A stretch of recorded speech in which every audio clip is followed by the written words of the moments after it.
Welcome back to Talkin Texas Forever, a Friday Night Lights podcast. I'm Michelle. And I'm Liz. And tonight we're discussing season 2, episode 11, Jumping the Gun. Original air date January 11, 2008, written by Patrick Massett and directed by Daniel Atias. You ready for this summary list? You're going to laugh. Ready. Yeah, okay. Coach Taylor and Tim Riggins are at odds when it comes to Julie. And Tim needs some advice on the situation. No advice given, but okay. The Panthers' biggest game of the season is coming up against Larrabee High School, and all of the attention seems to be focused on what Coach Taylor will do to prepare for it. No. Brian is running into obstacles when everyone wants a verbal commitment to their college programs except the one he wants. That's it. That's it. That's the header. That's the Friday Night Lights wiki summary, and I usually edit it. I make my own version, but I was like, I'm going to keep that top in there. That was a lot of not accurate things. No. The 4 words I gave you: verbal, results, apologize, and explanation. You didn't get verbal, but I didn't get verbal. I got really none of that. Well, I told you it was like an apology tour. True. Does that make sense? True. Yeah. And I did say Coach was going to apologize to Tim. So you did. Yeah. Okay. So let's start with verbal. It's all about verbal commitment. Everybody wants Smash's verbal. He talks with Alabama Tech. And of course, he needs Noelle there, aka his publicist, aka his partner in crime. She is like his publicist, and he doesn't make decisions without her there. What do you think about that? Which is like, what does this 16-year-old know more than you? I mean, yes, her family is part of the football world, and yes, her brother did go and play in college, but like, what does she actually know about what the colleges want? Yeah, and because when Smash found out who Noelle is and who her brother is, he automatically puts so much stake into what she believes. Yes. And like looking at her like, okay, should I accept, not accept? And even when they bring her with him to the coach's office, and she's like, just like it's her, like his parent almost. Yeah. And she answers for him. Yeah. I don't like that. No, I don't like that either. Corinna, she ends up taking Smash's phone, even though he thinks his sister took it, because she's like, enough with the phone calls. You need to get back to school and you need to be studying. And she doesn't want him making a commitment too soon. Right. And she doesn't really like trust. I mean, I know she doesn't trust Noelle. She doesn't like her. And she doesn't like that Smash is putting so much faith and trust into her. And it's clouding his judgment. He has no gut. Like, he doesn't know where his gut's taking him anywhere. He's just going based off what she says would be good for him. Yeah. And this is really affecting Corinna. We see her in the supermarket, and we have a recruiter who inappropriate. It's inappropriate. He has the best intentions, trying to say like, hey, if your son goes with us, we'll give him a full ride. We can relocate you. We know what it's like to be a single mother. Yeah, we'll give you a 9 to 5, like a normal hours. She's like, how do you even know that you could do that for me? He also wants to pay for her groceries, and Tammy's there. She overhears after Corinna tells this guy like, hey, please back off. He doesn't get the memo. Tammy ends up stepping in, and she's like, sir, you need to go. Have a great day. Please leave. What did you think about like Corinna's? I feel like she harps on the fact that he's going to get hurt.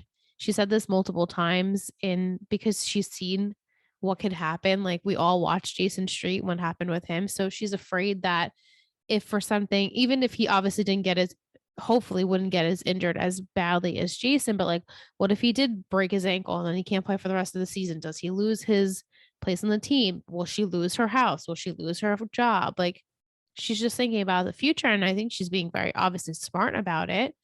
And she's like, no, I can't be bought. Like, stop trying to make deals with me. Like, my son's going to go to the right college for him. And she's kind of hoping that my son's going to go to the right college for his education. Yeah. And not just for the football team. Right. She's also hurt. And it comes out when her and Tammy have a conversation in the parking lot that I'm a single mom. I've raised these kids. Yeah. I'm actually having a hard time letting go. Right. She's like, I didn't think it was going to be this hard for me. And he has this new girlfriend who he's taking her word over mine. Girlfriend, boyfriend? They've kissed. I haven't seen the kiss. Next episode, they are boyfriend, girlfriend. Well, yeah. So by this point, I'm assuming they're official, but it's like a weird.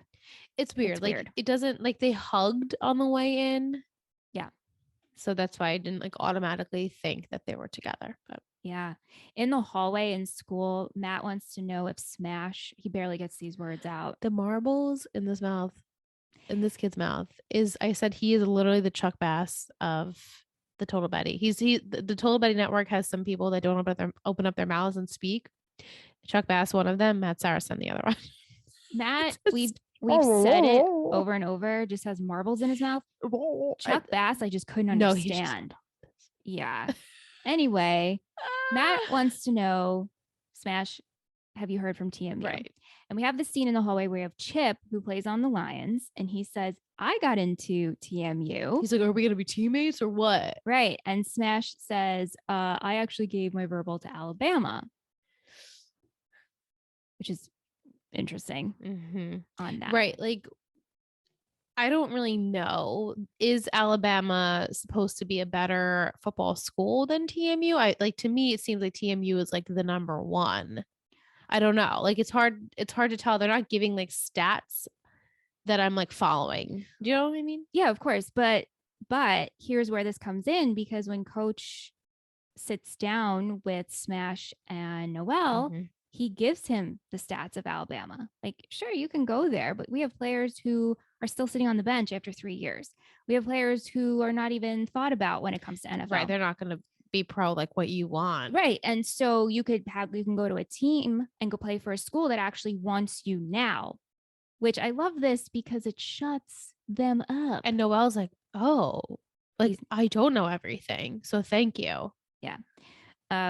We also love this scene because Coach just had like a mouthful sandwich. I loved it. I love when the actor can commit to like a food scene. And I know, you hear we listen to all these rewatch podcasts and like, if you take a bite, you need to have that bite every single scene. So basically, maybe he was like eating and spitting. I hope that's not the case, but it's just nice to see like it just felt very authentic. Like you were just watching a documentary yet again. I don't know how many takes they took. I mean, maybe they did this all in very seamlessly, one or two. For him, maybe it would hope so, but maybe you're not that lucky. You don't know. Maybe messing up lines here and there and now. Yeah, I mean, what I've read and what Derek and Stacey said, there's not a lot of rehearsing. Oh, okay. It's pretty much let's go, let's see what take works, and then move on. I like that. It's more authentic. And it feels that way, right? And it feels that way. Yeah. But during this conversation, he says, have you heard from TMU? And Smash was like, not yet. Maybe they're sour because what you did to him. Yeah. And he's like, that best not be the case. This should have nothing to do with the other. I said, if this college, like, come on, that would be really childish if a college did that. And we know that's not the case. No. I can't blame Smash for feeling that way, though, because all these schools, he's scared. Sure. And all these schools are chasing him. And yet the one that he wants, he hasn't heard from. Isn't that always the case, though? Right? Yeah, it is. But he also tells Smash, I'm going to give you one last piece of advice and listen to your mom. She knows what's best. I love that. She knows what you should be doing. So just trust her. So I'm glad Smash took that. Yeah. Like that little. Me too. Yeah. The last scene we have at Smash with the diner, he's out with Noel and Matt, and seems like everyone else is there. Yeah. And Smash is approached by a recruiter from TMU. This is after the game, which we will get to. And the recruiter says, you played an amazing game. Just want to offer you a full scholarship to TMU. And Smash, instead of like reacting first, he goes, we have to read the fine print, which I liked. Yeah, he's like, I'm not just going to say okay right off the bat. Right, which he learned from Coach. And he learned that from Noel too. Like how to sell. Like you should want me and I shouldn't have to like immediately give myself to you. Yeah. But the recruiter says, all right, no problem. We'll hear from you soon. And then Coach Smash says, I've always wanted to play from TMU.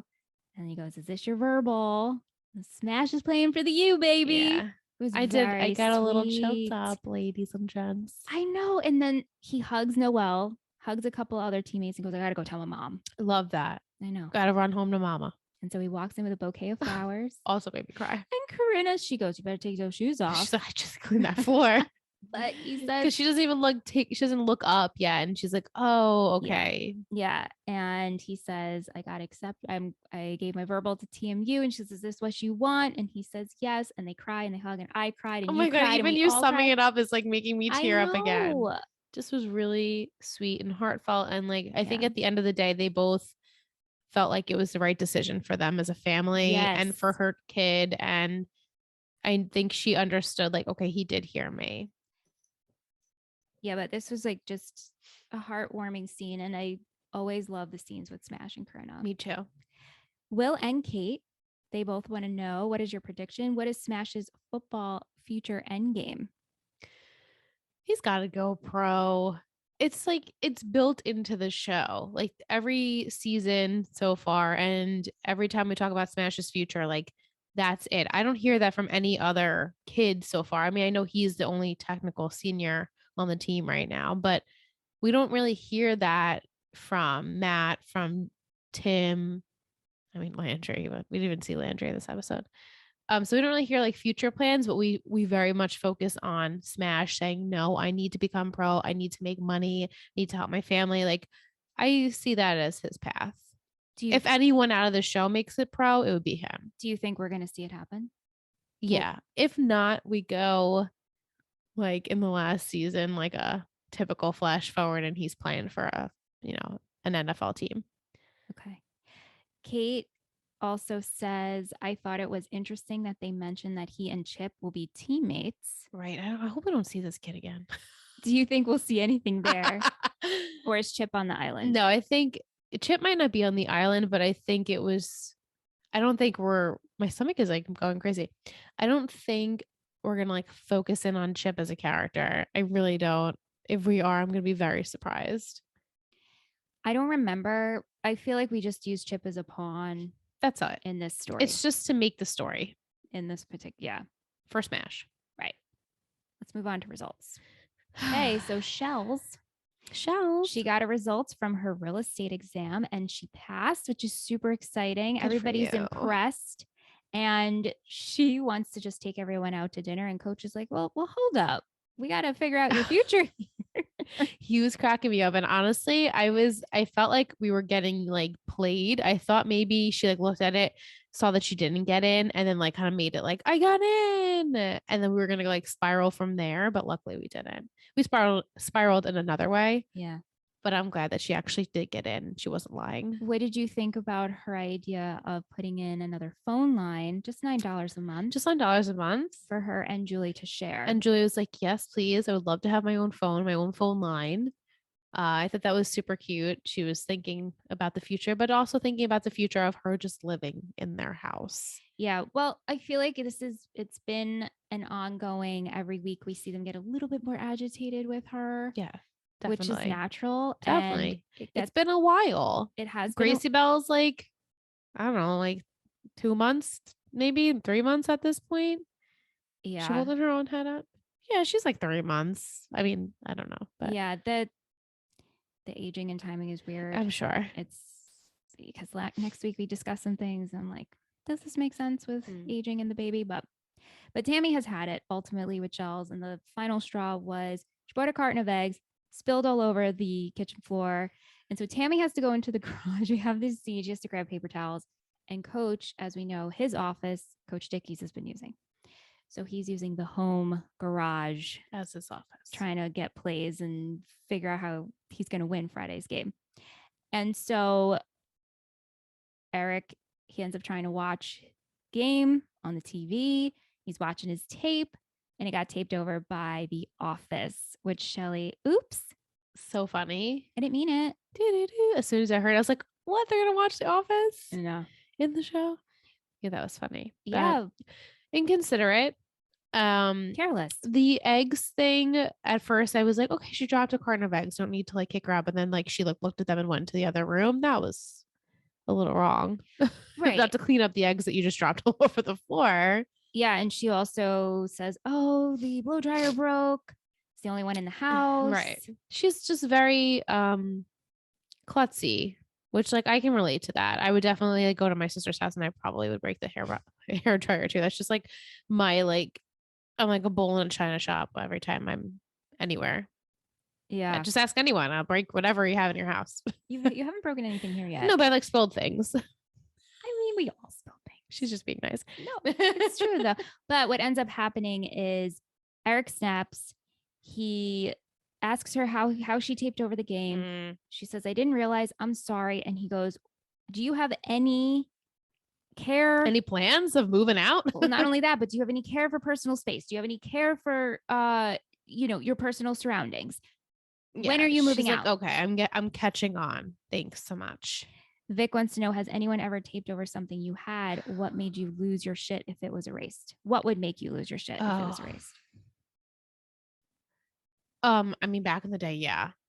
Things got taped over all the time. I can't think of a specific thing that I was like really upset about, but I feel like that's how we captured everything as children and even into our like preteens and teens. Like everything was VHS and our parents documented. I mean, at least my parents documented so much of my childhood on VHS. So I would be pretty sad if I didn't have that. Yeah. Like if someone happened to have taped over, like, like my sister taking her first steps, like if my parents happened to get that and someone taped over it, like I'd be like, oh, that sucks. But I can't think of anything specific that has happened to me. Plus, it's been like over 20 years since we've watched a VHS, right?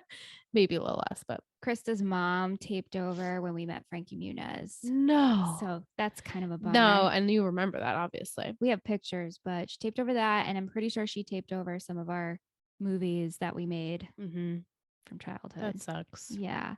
Vic also says, I asked you last week about having your sister live with you, but what about your brother-in-law?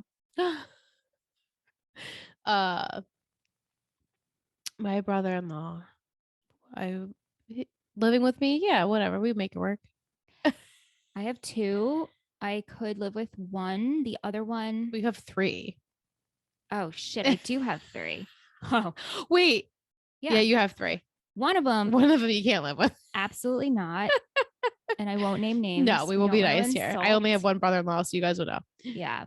Well, I shared a house with one when I lived in the apartment, but that's that was true. Just house, and that was okay. We would definitely need. It would be a short-term thing. It would be very short-term. Yeah. Yeah. Ooh, great. I totally forgot about the other one. Whoops.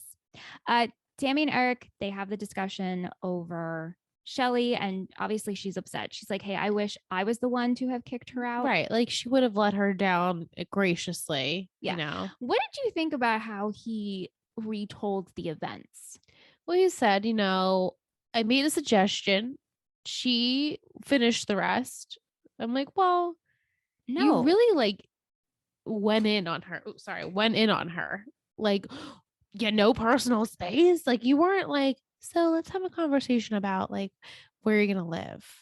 You were mean. Yeah, I don't blame him because he snapped. He cracked. But I wish and I'm sure Tammy knows. Absolutely. She knows her husband. She does. But like him saying, like, I asked her when she was moving out. You didn't really. No, you didn't. You just said, like, get out. You snapped. Yeah. You kind of snapped. Mm-hmm.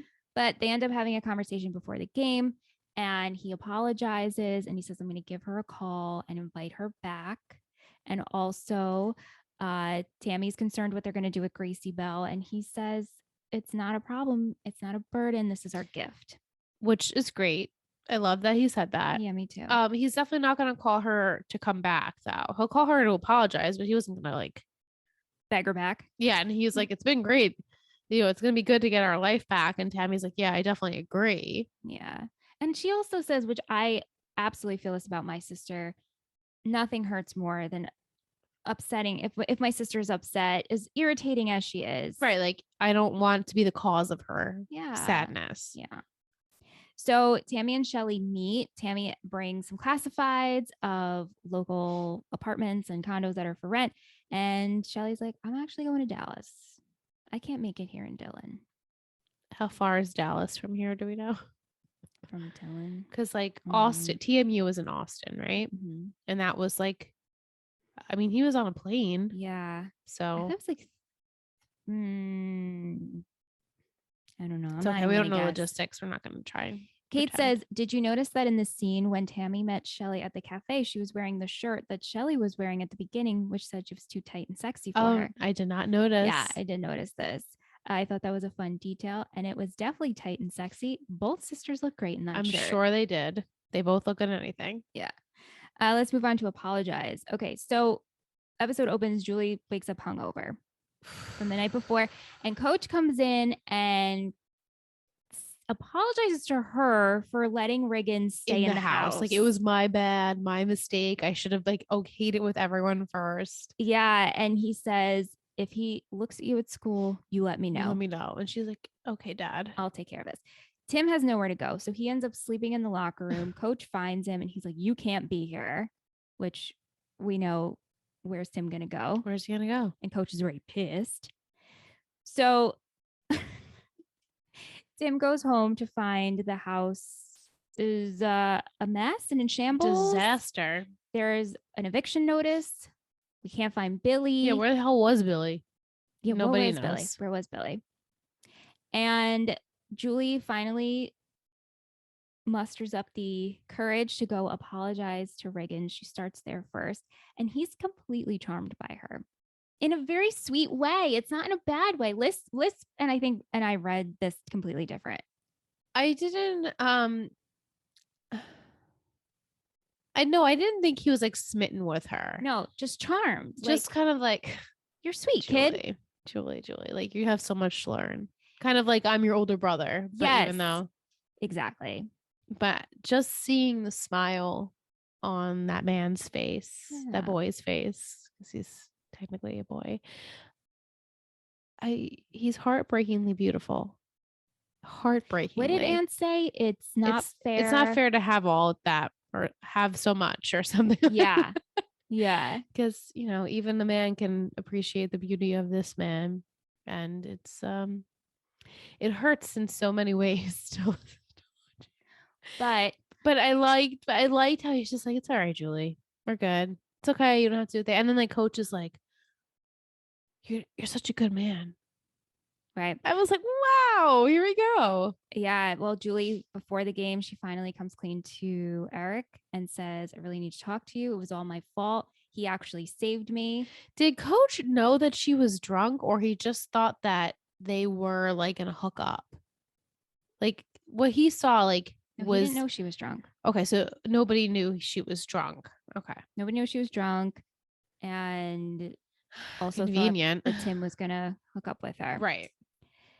So to me, it looked worse last week because it made it look like Tim was trying to take advantage of her while she was drunk. So I didn't know if Coach actually, I assumed Coach like knew she was drunk and like blamed Tim for her being drunk and also trying to kiss her. But he didn't even know she was drunk. No. Which she says, I was drunk and also Tim was protecting me. Save me. Yeah. And so this is great to tell Eric right before the game. Yeah, he's pissed. He's like, damn you, Julie. Damn. Yeah. Yeah. After the game, him and Julie, they do have a cute conversation on the couch. Like, I love you. I'm disappointed in you. Yep. You can't lie to us. Me and your mom will figure it out.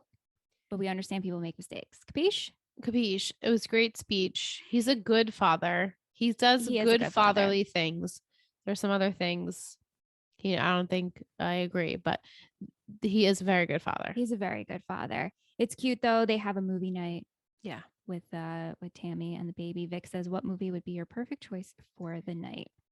For my family or just like by myself? I'm assuming for a family movie night. Family movie night. If I didn't have children, it was just like my family and I, probably Twilight.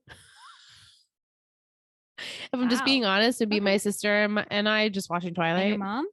My mom would watch Twilight. Yeah. My grandma's watched them before too. Yeah. Randy has seen the first one. He hasn't seen any of the others, which I'm like, can we please watch them? My brother-in-law, I think, has seen all of them. But yeah, like I'm just being real with you guys. Like it was my sister and I was just thinking about this the other day. I was like, I miss like I think this was after this like conversation we had last week about like your sister's like if you were living with your sister. And I'm like, if my sister and I were living together, we would literally just watch TV together or watch movies together like all the time, just like all day, because that's what we always did growing up. We always watched movies and TV, and we'd rewatch Twilight. We'd rewatch what are some other ones? Like Just Friends, obviously. Like Mean Girls. We just always rewatch like the same movies. So we probably watch Twilight, guys. Yeah, we would probably watch The Birdcage. Did you ever see The Birdcage and Nathan No. Lane? Oh my god, so funny. Because we talk about that movie all the time as a family unit. Yes. Father of the Bride. Yes. My Big Fat Greek Wedding. That's a big one in my family too. That's a really good one. Yeah. But The Birdcage comes to mind because we actually want to watch it as a family. That's like next movie night. Cute. You never saw that? No. It's hysterical. Calista Flockhart is in it. Oh, I love her. Hank Azaria. I Lakaja Foe is. I know that obviously I know it, but I've never actually seen it. We were actually planning on doing that outside movie night. Oh. And then we couldn't get the Wi-Fi to work. My hair is sticking to my neck. You're hot? It's so fucking hot. I'm like, okay right now. Podcasting in July really fucking sucks. Just being real with you guys. Well, with like everything. I mean, if you guys watched our Gossip Girl live, we were really. Shannon was like, I went home and I like took a shower. I was so sweaty. Yeah. I feel okay right now. It's the headphones too. That's true. Yeah. Okay. So let's move on to Tim. Like we said, he's home and the house is a mess and eviction notice. We don't know where Billy is. He ends up talking to Jackie. He says the snide remark, which I don't know if you caught, like, hey, do you want my dad's number to finish the trifecta? Oh, yeah. I caught it. And she's like, that's just mean. She's like, you're mean. I didn't mean to like get in the middle of this. Like, I'm not mad at Jackie. No. Like the girl, she wanted to like get what she wanted. She was attracted to the Riggins. I can't blame her. And I can't blame her. Like I'm attracted to both Riggins too, you know, like they both have something and obviously one is more appropriately aged than the other. And she thought he had something going for him and she thought it was going to work out. She thought Bo was going to have another dad figure and he's a deadbeat. Yeah. So she's like, I tried. Right. She says, Billy lost his job. I need to get out. I can't afford 2 mortgages. And she also says, I really hope you two make up because you do need each other. You guys obviously are going through something. And she said, like, I'm sorry for contributing to that. Yeah. And I'm like, girl, it was way before you. Right. I mean, it sucks that you had to happen in between them, but their issues stem from deep rooted stuff. Yeah. So Billy finally comes home and they don't know how they're going to come up with $2,000. So they end up going to Guy's place because I hate this. Well, as we know, Tim left abruptly and left all his stuff there. So he goes back to get his stuff. And as he's coming down the stairs, he knocks the gun off the ledge. Now, Guy isn't even home, but his door was unlocked. But Riggins is like, if I don't put this back exactly where it was, like he'll know I was here. Right. Which, like, to be fair, he can come get his stuff. But I guess Guy would question everything. Like, and are you going to tell everyone like my secret? Of course, because Guy is unhinged. And so as he goes to pick up the gun, he notices underneath the chair or the couch, there's a wad of cash. Like enough to pay the mortgage cash. Yeah, I hated this. I hated this because I know what it's going to do to these kids. Well, Billy's not a kid. No, he's a grown-ass adult. And neither is Guy. So no, he's not. It's really just him. And he holds it and Billy is so apprehensive. He's like, please put it back. Don't, and Tim's like, but we could pay the mortgage and then some. Yeah. And Billy's like, all right, just get the hell out. So they take the cash and they put it in the bag. Vic wants to know, how would you raise money for mortgage? Would you fundraise or crowdfund? I guess so. Yeah, I would make a GoFundMe. At that point, I would hate it. But what do? They have no parental figure. They all can't move into the Riggins. What are they going to go to like a shelter? Yeah, I'd probably go to Coach and say, can we have like a pancake breakfast? Yeah, a pancake breakfast or like Buddy, like let's do something with like Garrity Motors. Can we like throw a fundraiser for the football team and just like get this kid to college or so? I don't know, like just something like get this kid further in his life. Like it's Riggins. And also we need money for mortgage. So can we help this community family out? Yes. We'll see what happens with that. It's dicey. But for now, the mortgage is paid. Billy is super paranoid. Wouldn't you be? Of course. I would be shitting they're like Landry. Yes. They're at the same level as Landry because like their life is still at stake here. Yes. Yeah. So much so when they get a knock at the door, Tim is acting cool, but he's like, oh no, who is that? Oh God, it's just Coach. It's just Coach. It's just Coach. He's like, relax, we're good. Yeah. It's like, oh my God, you don't want to have to keep doing that every day, every minute. Yeah. So Coach comes over and he apologizes to Tim for jumping to conclusions and says what he did was honorable, which like, this is great. It was honorable, but you just stole cash. So let's let that sit. Am I honorable? Yeah. Yeah. Yeah. Right, Tim? Like you're doing like one step forward and 3 steps back. Is it like when Aladdin stole bread? He was poor, homeless. He's hungry. He was hungry. The apple. Oh, yeah. I know. Abu with the apple. You know, like he's a street rat. But also, Rick is the same. That's why I'm attracted to. I love Aladdin. Oh, me too. But like, you're an idiot because Guy is gonna see. He knows you're the only. I'm sure Tim has a key, right? Or the door was unlocked. Or the door was unlocked. His stuff is gone. His stuff is. It's a red flag. Your stuff is gone. Oh wait, and the money's gone. Right. And I know where you live. I'm sure he figured out small town. And I know where you go to school. Yeah, not good. Yeah. All right. Last but not least, explanation. We finally get some explanations happening with Coach Dickies. The Lions are still at Dylan. It's been 2 weeks. Tension is really high. Coach tries to hang out with him a couple of times or just make casual conversation. He's like, we got to be in the same, like, we might as well like try and make it work here, like coexist. But Dickies is like, nah. Yeah. And we see a couple of times him turn him down. And at first we're like, okay, he's just being a dick. But then he gets a phone call, which you predicted while we were watching. There's some bad news is happening over the line. Yeah. Like he's literally such a dick that you know something bad is happening in his life. And granted, like this tornado has uprooted these kids and their families and the coach and everything. So it's like on top of that, yeah, you know, it's just a lot of stress that he doesn't know where to like put it. And so he just acts out because he doesn't know how else to like react when he's under this amount of stress.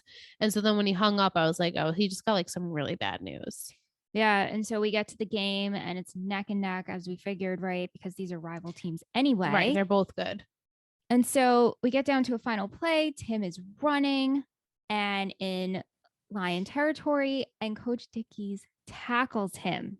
Tackles Riggins. This is he just like jumps out from the sideline and like knocks him down. And he's like, that's how you do it. And everyone's silent. Right. They're like, this dude is unhinged. And also because none of his other players followed. They were like, And so coach tackled him. So it was coach interference. Game is over. So coach goes in, obviously, to try to get the explanation from Dickies. What the hell is wrong with you? And we find out that his wife has 3 months to live and there's no game plan. Right. He's like, I don't know what to do from here. I wasn't prepared for this. It's awful. It humanizes him. Like he's not just like a villain. Like he has a reason to be bitter, but you don't need to take that out on other people. Yeah. And it's like the second time he's attacked Riggins too. Right. He has it out for this kid. Yeah.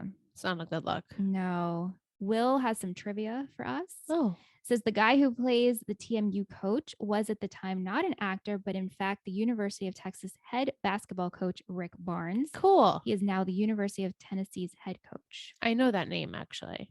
I didn't know him by face, but I know that name. Wow. How? Don't know. Oh, okay. Music in this episode, Wilco, Big and Rich, Drive by Truckers, The Office theme song. Yeah. Steve Earle, Thurston Moore, and 5 Alarm music. How many T-shirts did you have? I had 3. I had 5. Kate had 7. Between 3 and 7. Did I have 3? Yeah, I put 3. Yeah. They weren't apparent. You had to like really look for them. They were. What was your favorite quote? Yeah, the woman who gave you birth. What would she say? I have, your hair is perfect. Stop listening to her. Yeah, I like that one too. Who is your MVP? My MVP is I thought I picked someone else. No, Corinna. Corinna is Corinna. Not Karenina. Corinna. Corinna. We had votes for Corinna. I chose Coach. I almost chose Coach. I really did. But then I deleted it. I have to say, I know we have some choice words when it comes to Coach. Yeah. But this episode and next week, he's really good. This episode highlighted him very really well. Good. Yeah. There was a lot of Coach's corner. What about your shittiest? Dickie. But I know, right? Vic chose the recruiter that was hassling yeah. Corinna, but Oh, a little shrill. yeah. The trilling happening. Will chose Billy. Yeah. Oh, Wonder if this is being picked up. Billy says Niles. that was just like so random though. He never really does. It's usually Not solely. when you're here. Yeah. He does this all the time.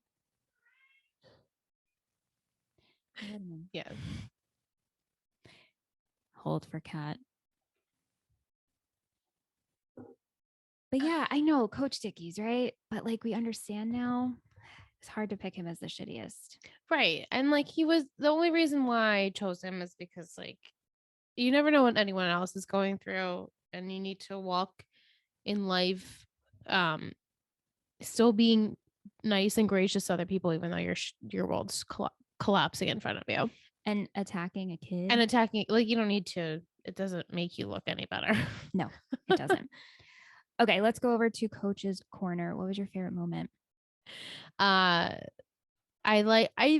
hard. It's a toss up between him with Smash in the office or him with Friggins. I think I'm gonna go with him and Smash. Yeah, same. Because I felt like he was the one apologizing to Tim in that scene, but he really did coach Smash. And he schooled Noelle too. He's like, actually, you guys don't know anything. Stop pretending like you're experts. Like, talk to me. I am a pro at this. I've been doing this a long time. So I really appreciated his speech and he was given all the good advice. I also love that Tammy had her coach moment with Corinna. Yes, I like that too. So the Taylors were helping the Williams this episode. Yeah, they were. It's really good. All right, let's go into a booster of the week list. Who are we supported by? This week, speaking of cats, I have chosen a cat lover, Bethany, a new pledge to the network. I called her our feline friend. Oh my God, that's so cute. Bethany. I was trying to like do a play on like Bethany, and I was like, well, Bethany is like Betty. And I'm like, but she loves cats. And we're a very cat a pro cat network here, clearly. So I just wanted to welcome Bethany to the network. You already have been a presence. It's so great getting to know you on the Discord chat. And we hope to get to know more about you and what brought you here. And I'm excited to hear your Friday Night Lights and journey and Gossip Girl journey. I know you said you didn't watch Gossip Girl and now you did watch with our podcast. Like that's super cool. But thank you. Yeah, you've been great so far. Thank you, Bethany. So happy to have you. Yeah. Another cat friend. I'll take it. Exactly. All right. Which emoji should we choose to pair with this episode? I'm like football. Sweetie, Niles. Scratching the carpet. We could do.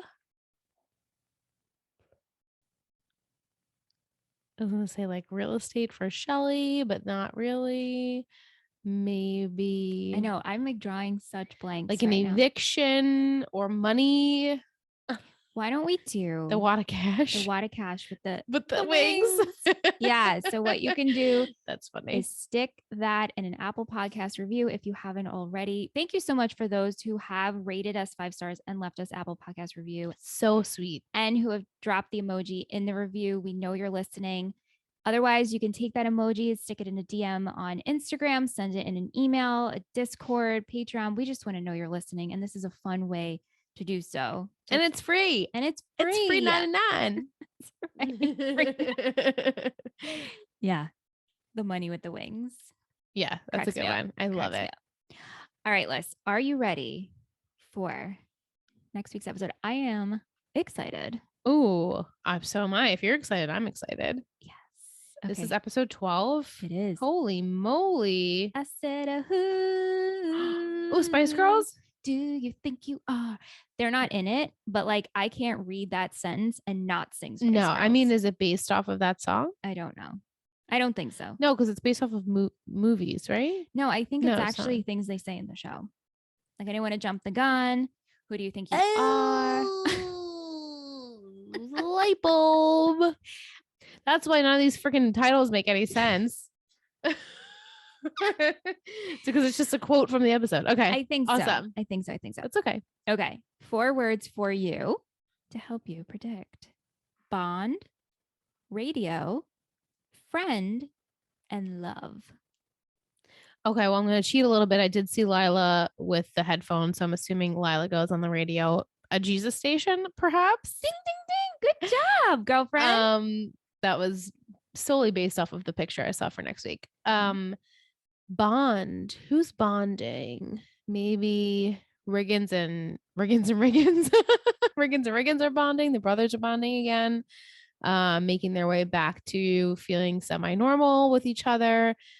Who else could be bonding? Maybe Tim and Julie will bond some more after, now that's all out in the open. They can kind of like be normal to each other in public.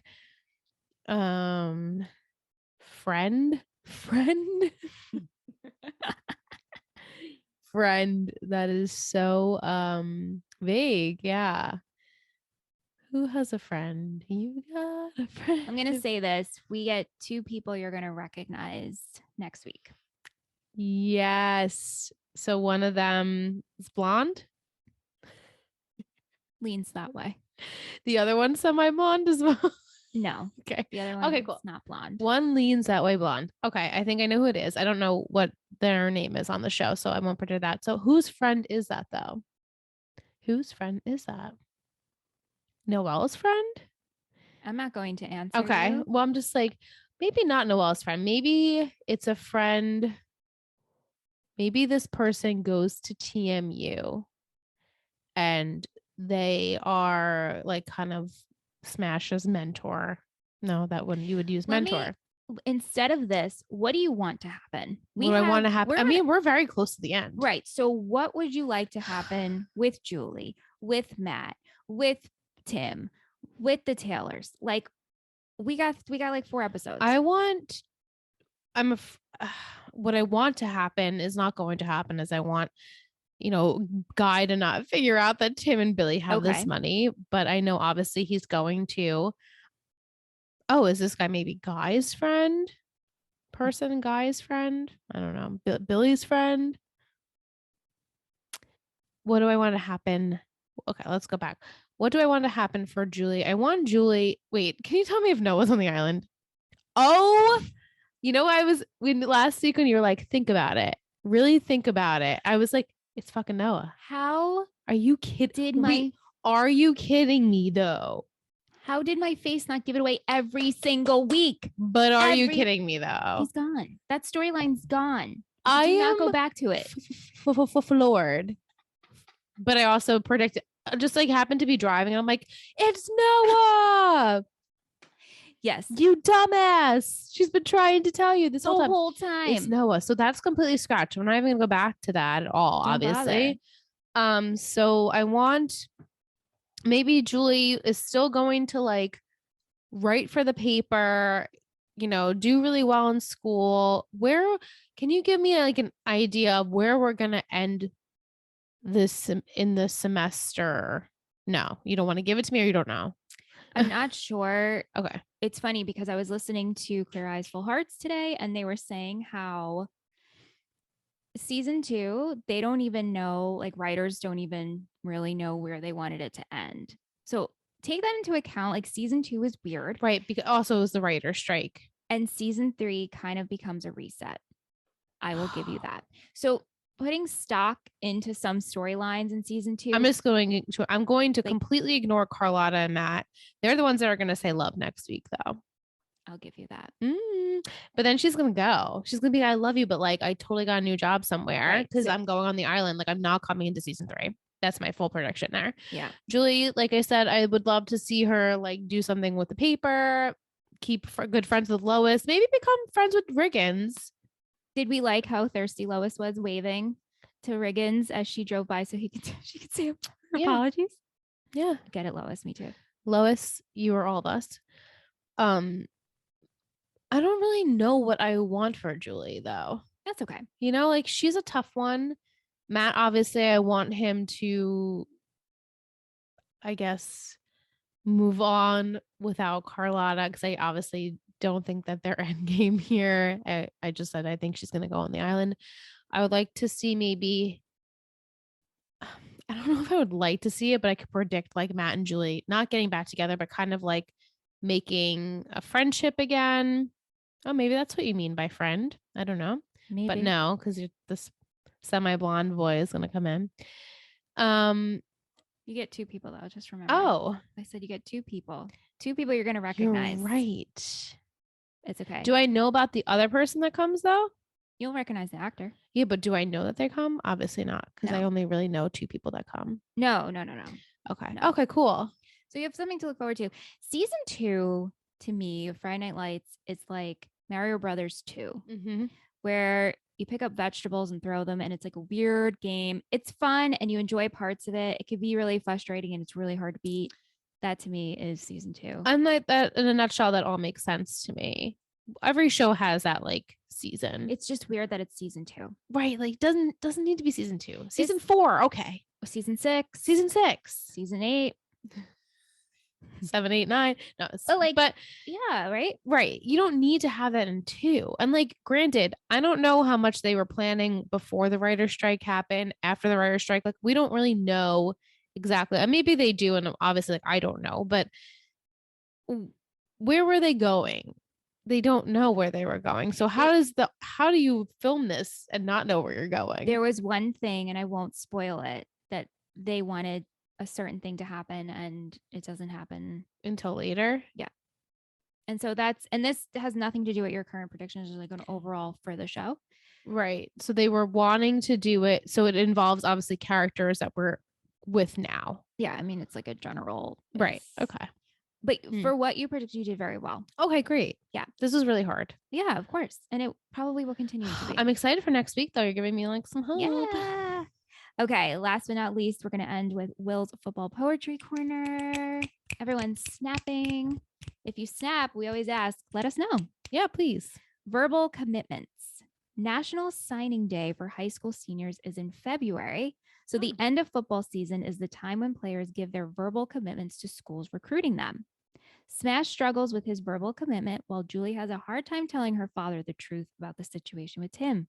Finally, Corinna verbally commits to sending that Oklahoma coach to the netherworld if he doesn't back off.